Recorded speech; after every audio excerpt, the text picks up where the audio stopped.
할렐루야! 2021년 11월 7일 GMC 선교방송 17번째 시간입니다. 오늘 하나님 말씀은 요한일서 5장 10절에서 13절입니다. He who believes in the Son of God has the testimony.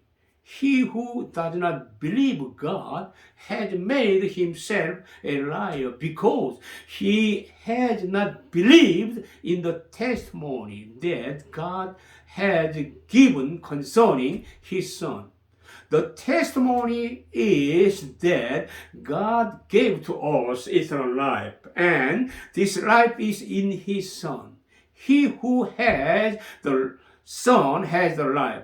He who does not God's Son have does not the life.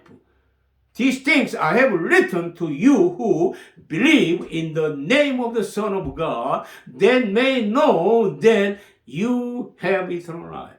하나님의 아들을 믿는 자에게는 자기 안에 증거가 있고 하나님을 믿지 않는 자는 하나님을 거짓말하는 자로 만드나니 이는 하나님이 그 아들에 관해서 증거하신 그 증거를 믿지 않음이니라.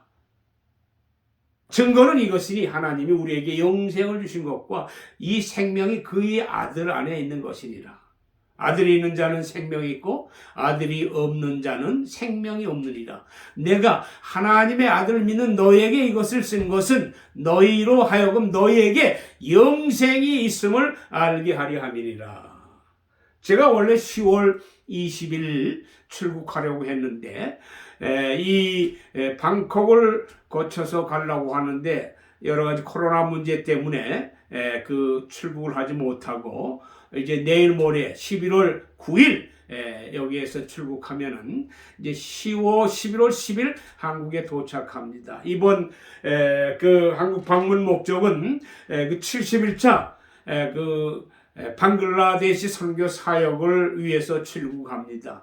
그래서 이제 12월 1일 날 한국에서 이제 그 방글라데시 그 다카로 가가지고 다카에서 하루 묵은 다음에 12월 2일 이제 그 난민촌이 있는 그 콕스바자 쪽으로 가서 그곳에 가서 난민촌 그 사역자들 그 세미나를 주도하고 또 이번에는 그 난민촌에 꼭 필요한 곳에 그 우물 한 곳을 파고 또 그곳은 이제 그 12월 달이 되면 추워요. 물론 영상이지만 그 열대 속에서 살아가는 사람들이 있기 때문에 이 12월 달은 추워서 그 담요가 꼭 필요합니다. 그래서 그들에게 그 담요를 전달하고 또 이제 선교 후원금이 더 모금이 되면은 그 3차 그 재난 지원금을 좀 마련해 가지고 그곳에 가서 한 150가정 이제 이 뭡니까 식량 그 팩을 만들어서 그들에게 전하려고 하고 또 아울러서 할 수만 있으면은 이제 그 크리스마스 그 예배를 그들과 함께 드리려고 하는 이런 그 계획을 갖고 떠납니다. 위험한 이러한 그 시기지만은 하나님께서 같이 하면 모든 것이 다 가능할 줄 믿고 아울러 여러분들의 그 적극적인 이러한 그 기도가 필요합니다. 오늘 하나님의 그 말씀은 지난주에 이어서 16회 그 GMC 선교 방송에 의해서 자 거듭난 자가 가지는 그 증거가 무엇인가에 대해서 말씀을 드리려고 합니다. 정말 성령과 하나님의 말씀으로 거듭나서 하나님의 자녀가 된 그 거듭난 자라고 하면 분명한 그 증거가 있는 줄 압니다. 그래서 이 증거에 대해서 오늘 우리가 말씀을 드리려고 합니다. 보통 증거에는 그 두 가지 증거를 성경은 말하고 있습니다. 첫 번째는 무엇보다도 그 히브리서 11장 39절에 보면은 이 모든 사람들은 믿음으로 말미암아 하나님으로부터 그 증거를 받았다고 그랬습니다. 그렇기 때문에 오늘 우리들이 믿는 하나님의 자녀라고 하면은 분명한 그 증거가 필요한데, 자, 이 히브리서 11장을 통해서 우리의 그 믿음의 선배들이, 우리의 그 믿음의 선조들이 가졌던 그러한 그 증거가 무엇입니까? 특별히 히브리서 11장에 보면은 아담 이후에 참 그 좋은 믿음의 증거를 남겼던 그 16명의 이름이 나옵니다. 그래서 첫 번째로 아벨이 나오고 에녹이 나오고 또 노아가 나오고 또 아브라함이 나오고 또 사라, 이삭, 야곱, 요셉, 모세 또는 누굽니까? 라합. 더 나가서 이제 삼손, 기드온, 바락, 입다, 다윗, 사무엘 이렇게 16명의 그 신앙의 증거를 가졌던 이들의 장점이 나옵니다. 비근한 예로 히브리서 11장 4절에 보면은 이 아벨은 의로운 자라고 하는 증거를 가졌다고 그랬어요. 그가 믿음으로 하나님 앞에 제사를 드림으로 하나님으로부터 의로운 자라고 하는 증거를 받았습니다. 또 히브리서 11장 5절에 보면 에녹은 하나님을 기쁘시게 하는 자라는 그런 증거를 받았다고 했습니다. 과연 여러분들은 어떤 그 증거를 받았습니다. 또는 어떤 증거가 있다고 여러분들은 생각하고 있습니까? 오늘 우리는 무엇보다도 우리 그 믿음의 선배들이 가졌던 그러한 믿음의 그 장점, 그 믿음의 그 좋은 점을 아마 누구에게는 한 가지씩은 다 있으리라고 믿습니다. 여러분들도 그 귀한 그 장점을 받았다고 하면은 그 장점을, 그 좋은 점을 잘 살려서 힘차게 오늘도 내일도 신앙 안에서 승리하는 이러한 삶을 살아가야 될 줄 믿습니다. 자, 두 번째 증거는 어떤 증거입니까? 오늘 요한일서 여기 5장 10절에 보면은 자, 하나님을 믿는 자들에게는 이런 분명히 우리에게 증거를 주셨다고 하십니다. 이 증거는 어떤 증거입니까? 어떤 증거입니까? 바로 그 증거는 요한일서 5장 11절에는 너에게 그 영생을 주셨다. 이 증거는 이것이니 너에게 그 영생을 주셨다. 과연 그 영생의 분명한 증거가 있어야 된다고 하는 것입니다. 혹자는 어떤 사람은 이 증거를 성령의 은사로 비유하지만 그러나 이 성령의 은사 전에 오늘 우리들에게 정말 이 영생의 증거를 고백할 수 있는 이러한 그 신앙의 입장에 서져야 되겠습니다. 제가 그동안 아시아를 다니면서 이제 많은 그 제자들을 훈련시켰습니다. 물론 주로 그 기독교 지도자를 훈련시키는데 그들에게 묻는 그 질문 가운데 하나가 그겁니다. 과연 당신네들이 구원을 받았다고 하면, 거듭났다고 하면은 과연 당신이 가지고 있는 증거가 무엇이냐? 대개 얘기한 것을 보면은 이렇게 히브리서 11장에 나타나는 그 구약의 인물들이 가졌던 미약하지만은 그런 그 신앙의 장점을 얘기하지만은 그러나 두 번째로 우리에게 그 영생을 주셨다고 하는 이 증거에 대해서는 말하는 그 지도자가 없었다고 하는 것입니다. 참 안타까운 것입니다. 자, 오늘 이 많은 기독교 지도자들이나 이 크리스찬들이 왜 이렇게 성경이 분명히 말한 이 영생의 증거에 대해서 왜 말을 못하고 있습니까? 그 원인은 첫 번째 무엇보다도 이 영생이라고 하는 것을 한갓 그 미래적인 사건으로만 국한하고 미래적인 사건으로만 알고 나가기 때문에 이런 그 모순된 그러한 그 답이 나오지 않나 생각이 됩니다. 특별히 우리가 요한복음에 보면은 우리 예수님께서 이 영생을 설명하실 때 19번이나 영생에 대한 말씀을 하셨는데 그 가운데 그 12번은 주로 그 현재적인 용법으로 우리 주님께서 말씀했습니다. 요한복음 3장 16절이라든지 또한 요한복음 5장 20절에 보면 내가 진실로 진실로 너에게 이르노니 내 말을 믿고 내 보내신 자를 믿으면은 너희가 영생을 얻었고 영어 성경에는 뭐라고 했습니까? has eternal life. 자, 이미 우리가 그 예수를 믿을 때 하나님께서 우리에게 그 영생을 주셨다고 하는 거죠. 미래적인 사건이 아니라 바로 그 믿는 그 순간에 하나님께서는 우리에게 그 영생을 주셨다고 하는 이 분명한 사실을 우리가 깨달아야 되겠습니다. 그래서 오늘도 많은 사람들, 지도자들이 제가 영생에 대한 것을 질문하면 거의가 미래적인 사건으로만 이렇게 알고 있습니다. 그러나 분명코 예수님이 설명하시는 것을 보면 물론 영생이라고 하는 미래적인 사건도 되지만은 분명코 예수님은 현재적인 사건으로 강조해서 이 영생을 설명하셨다고 하는 것을 오늘 우리가 다시 한번 깊이 깨닫게 되는 것입니다. 두 번째로 왜 이렇게 그 영생에 대해서 잘 이해를 못하는가 하면 그 영생이 무엇인지를 이들이 잘 깨닫지 못하는 것 같아요. 영생이 무엇인지 성경으로 잘 정리하지 못했기 때문에 와지는 그런 그 모순적인 현상이 아닌가 생각합니다. 과연 영생이 무엇입니까? 물론 to live forever.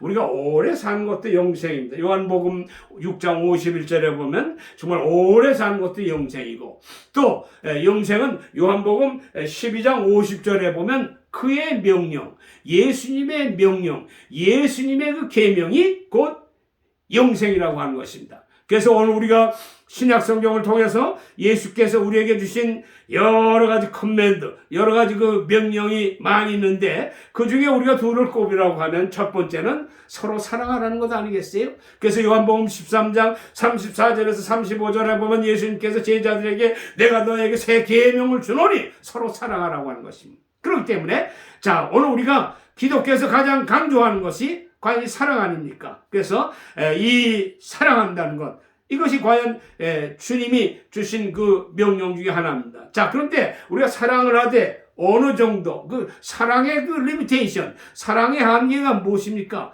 오늘 우리가 마태복음 5장 44절에 보면 내 원수까지도 사랑하라고 그랬습니다. 오히려 사랑할 뿐더러 그들을 위해서 기도하라고 그랬습니다. 그러고 나니까 마태복음 5장 45절에 보면 이제서야 너희가 하나님의 자녀인 것을 입증했다고 하는 말씀이십니다. 다시 말해서 우리가 원수까지도 사랑하지 못한다고 하면은, 원수를 위해서 우리가 기도하지 못한다고 하면 우리는 아직 하나님의 자녀가 아니 되는 것입니다. 그렇기 때문에 예수님께서 신약성경에 주신 많은 명령 가운데 이렇게 우리가 원수까지도 사랑하고 그들을 위해서 기도하는 것, 이러한 하나님의 강조하신 이 예수님이 강조하신 사랑의 교훈이고, 두 번째 가서는 우리가 마태복음 28장 19절에 보면 너희는 가서 모든 족속으로 제자를 삼으라는 것. 제자를 삼는다고 하는 것도 이것도 과연 우리가 하나님께서 예수님께서 우리에게 주신 명령인 것을 우리가 깨닫게 되는 것입니다. 그렇기 때문에 이 명령이라고 하는 것은 이유가 없어요. 그대로 따르고 순종하는 것이 진정한 크리스찬의 모습인 것입니다. 그래서 그의 명령이 곧 영생이다. 또 세 번째는 요한복음 17장 3절에 보면 하나님과 그를 보내주신 자 예수 그리스도를 아는 것이 영생이라고 그랬습니다. 그렇기 때문에 오늘 우리가 그 영생에 있을 때 하나님을 아는 것으로 예수를 아는 그 지식이 계속 성장해 나갈 수 있다고 하는 것입니다. 또한 네 번째로서 영생이라고 하는 것은 오늘 여기 요한 1서 5장 11절에 보면 그 예수님 안에 있는 생명이 곧 영생이에요. 마지막으로 중요한 것은 요한일서 5장 20절에 보면은 무엇이십니까? 그는 예수는 참 하나님이요 영생이라고 이렇게 말씀했습니다. 그렇기 때문에 오늘 우리가 자, 이 영생이 있다고 하는 것은 우리 안에 누가 있다고 하는 겁니까? 예수님이. 우리 안에 성령님이 늘 함께 한다고 하는 그러한 그 확증이 있어야 된다고 하는 것입니다. 그래서 우리 안에 정말 예수의 생명, 이 영생이 확실히 있다고 하는 것을 우리가 확실히 깨닫고, 성령이 우리 안에 늘 역사하시고 우리 안에서 나와 함께 한다고 하는 이 확증을 가질 때 우리는 주 안에서 힘있게 신앙으로 승리해 나가는 줄 믿습니다. 그래서 요한복음 14장 23절에 보면 예수님께서 제자들에게 너희가 나를 사랑하면 내 계명을 지키라. 그러면은 하나님께서 우리를 사랑하실 것이고, 거기 보면은 우리가, 예수님이 우리가 와서 너에게 와서 거처를 우리 안에서 삼으신다는. 자, 여기서 우리라고 하는 것은 예수님 말하는 우리는 뭡니까? 역시 성부, 성자, 성신, 삼일체 하나님인 것이요. 우리가 우리 안에 와서 거처를 삼는다. 그야말로 living place 또는 dwelling place. 우리 안에 거처를 삼으시고 우리 안에 성주, 성령 삼일체가 우리 안에 거한다고 하는 것이에요. 우리가 믿는 동시에 예수 그리스도를 나의 주로 믿음과 동시에 우리 안에 이렇게 하나님께서, 예수님께서, 성령께서 오셔서 우리 안에 그 거처를 삼으신다고 하는 것입니다. 그렇기 때문에 이제 이 영생이 있다고 하는 것은 우리 안에 성령이 삼일체 되시는 그 하나님이 늘 거처를 삼으시고 우리와 함께 하신 것이에요. 그렇기 때문에 이제는 우리가 기도를 해도 저 하늘을 바라보는 것이 아니라 이미 우리 안에 오신 그 성령님과 커뮤니케이션하고 그 성령님과 대화하고 그 성령님의 지시를 받고 그 성령님 안에서 함께 살아가는 것입니다. 능력의 주님, 삼일체 되신 하나님이 우리 안에 계신데 우리가 무슨 염려가 되겠습니까? 그래서 주 안에 있는 나에게 딴 것이 있을지야.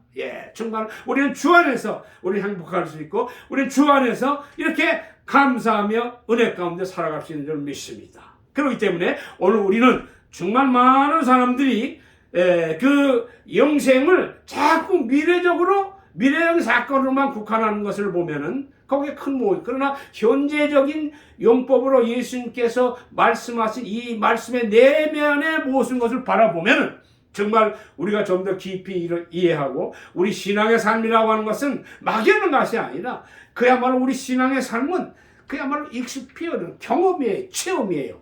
나를 위해서 죽어주시고 나를 위해서 살아주시고 다시 그 부활하시고 승천하시고 또 승천할 때 우리에게 보내주신 그 성령님과 함께 우리가 살아가는 것입니다. 그래서 그 은혜 가운데 그와 동행함으로 우리는 힘찬 신앙의 삶을 살아나갈 수 있는 것을 다시 한번 깊이 있게 깨닫게 되는 것입니다. 그렇기 때문에 오늘 우리들은 정말 이 영생이라고 하는 것을 자꾸 미래적인 용법으로 생각하지 말고 현재적인 용법으로도 사용됐다고 하는 것 또는 영생이 무엇인지를 우리가 잘 깨달아야 되겠습니다. 그리고 또한 이 예수님께서 그 구원론을 설명하실 때 이 영생은 정말 예수님의 구원론의 하이라이트인 것입니다.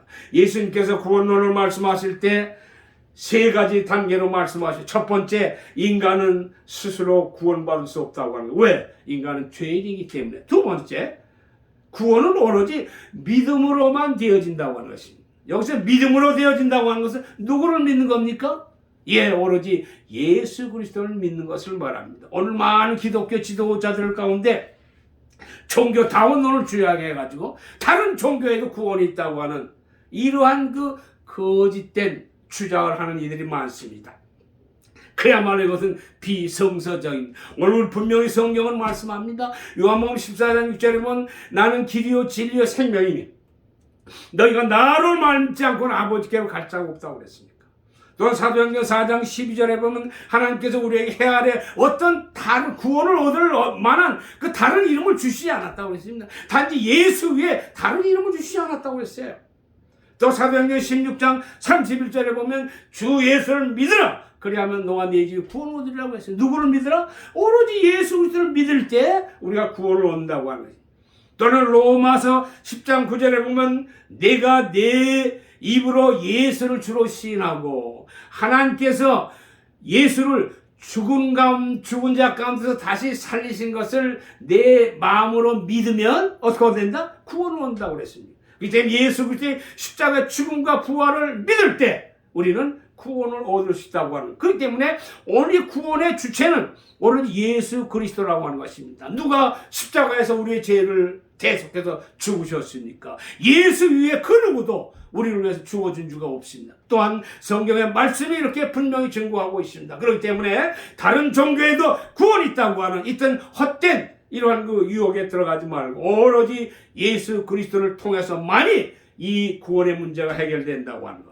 또한 세 번째로 우리 예수님께서 구원론을 설명할 때 하이라이트 부분이 바로 이 영생이라고 하는 것을 우리가 다시 한번 깊이 깨닫고 이제 결론적으로 우리가 성경적인 이러한 그 영생의 그 축복과 또 영생의 메시지가 어떤 것이 무엇인지를 다시 한번 정리해 보시기를 바랍니다. 다시 말해서 이제 그 믿을 때 우리는 이미 영생을 주셨다고 하는 것입니다. 많은 사람들이 이미 우리에게 영생을 주셨는데 그걸 아직 모르고 있어요. 또는 오늘 여기 요한일서 5장 13절에 보면 내가 이 성경을 기록한 목적은 뭐라고 그랬습니까? 너희 안에 영생이 있음을 알게 하기 위해서 기록했다고 했습니다. To know that eternal life is in you. 우리에게 이미 영생을 주셨어요. 이걸 깨닫게 하기 위해서 이 성경을 기록했다고. 요한복음 5장 39절에 보면 주님께서 뭐랬어요? 이 성경을 통해 너 영생을 얻는 줄 상고하거니와. 이 성경이 곧 누구를 예수를 증거한 책이라고 말했습니다. 그렇기 때문에 오늘 이 성경을 기록한 그 목적 중에 하나도 바로 우리에게 그 영생이 있음을 깨닫게 하기 위해서 기록했다고 하는 이 분명한 사실을 다시 한번 깨닫고, 오늘 우리가 정말 예수 믿고 구원받은 하나님의 자녀들, 정말 거듭나서 하나님으로 태어나서 다시 하나님께 속하고 하나님의 아들이 된 자에게는 두 가지 증거가 있다고 하는 것. 첫째는 우리들의 어떤 그 믿음의 좋은 점이 있습니다. 또 믿음의 그 장점을 말합니다. 믿음의 그 좋은 점, 우리가 그걸 늘 유지하고 나가고, 두 번째는 우리 안에 이 영생을 주신 이 증거. 이미 우리가 믿음으로 영생을 우리에게 주셨어요. 성령 우리와 함께 하셨어요. 그 성령이 우리와 함께 오셔서 함께 하신 그 확증, 그 증거를 갖고 우리가 나갈 때 우리는 오늘도 내일도 주 안에서 승리하는 줄 믿습니다. 험한 이 세상입니다. 코로나 전국으로 온 세상이 지금 시끌벅적한 이러한 시대에 계속해서 다가오는 여러 가지 위기와 어려움 가운데서도 우리가 과연 그 가운데서도 우리가 능히 살아나갈 수 있는 것은 이미 구원받은 하나님의 자녀들. 그래서 요한복음 10장 28절에 보면은 내가 너희들을 지켜줄 뿐 아니라 너희를 내 손에서 빼앗을 자가 없다고 그랬습니다. 이 구원받아 이 영생을 소유한 그 생명, 그 자녀들을 하나님은 어떤 그 누가 감히 빼앗을 자가 없다고 합니다. 그 능력의 주님이 우리와 함께 하시고 우리를 지켜주시고 우리를 보호해 주신 이 확신을 가지고서 오늘도 우리는 지혜롭게 믿음 안에서 이 귀한 증거를 갖고 오늘도 내일도 주 안에서 승리하는 여러분의 삶이 되시기를 주님의 이름으로 축원합니다. 기도합시다. 할렐루야. 참 좋으신 하나님 감사합니다. 그동안 선교방송 16, 17차를 통해서 과연 중생, 왜 중생해야 되니, 중생이 거듭난 것이 무엇인지, 더 나아가서 오늘은 이 거듭난 자 가지는 그 증거, 구원받은 하나님이 자녀가 갖는 그 증거가 무엇인지를 말씀했습니다. 하나님, 이제 우리는 믿음의 선조들과 같이 좋은 믿음의 장점을 유지해 나가고, 더 나아가서 믿는 그 순간 우리에게 그 영생을 주신 하나님의 귀한 축복을 우리가 늘 감사하며, 이미 우리는 구원받아 영생을 받은 하나님의 자녀입니다. 그 영생을 간직하고 영생을 소유하는 자는 이제 마지막 날에 다시 살리고 그 어떤 위기 가운데서도 우리를 하나님이 절대적으로 지켜주시고 보호해주시고 축복하는 이 사실을 깨닫사오니 항상 이 감격과 은혜 속에서 승리하게 하시고, 이 코로나 전국 가운데서도 우리 모든 선교 회원들을 지켜주시고 주 안에서 승리하는 우리 모든 회원들이 될 수 있도록 주님 같이 해주시옵소서. 부족한 종이 이제 71차 선교를 위해서 한국을 떠납니다. 12월 1일 방글라데시를 향해서 갑니다. 난민촌을 향해서 갑니다. 저들에게 복음을 전하고 저들에게 하나님의 살아계신 역사가 나타날 수 있도록 성령께서 함께 하시고 천군 천사와 함께 아버지 저를 보호해 주시고 동행해 주시자. 이제 이 어려운 위기 가운데서도 아버지 하나님이 함께함으로 저들에게 놀라운 복음의 새 역사가, 아버지 난민촌에 놀라운 이 모슬렘권의 복음이 광활하게 역사되는 이 기적의 역사가 현실적으로 나타날 수 있도록 주께서 역사하시고 인도해 기도해 주시는, 또 후원해 주시는 우리 모든 선교 회원들을 늘 축복해 주시옵소서. 감사하며 예수님의 이름으로 기도드리옵나이다. 아멘. 할렐루야. 감사합니다.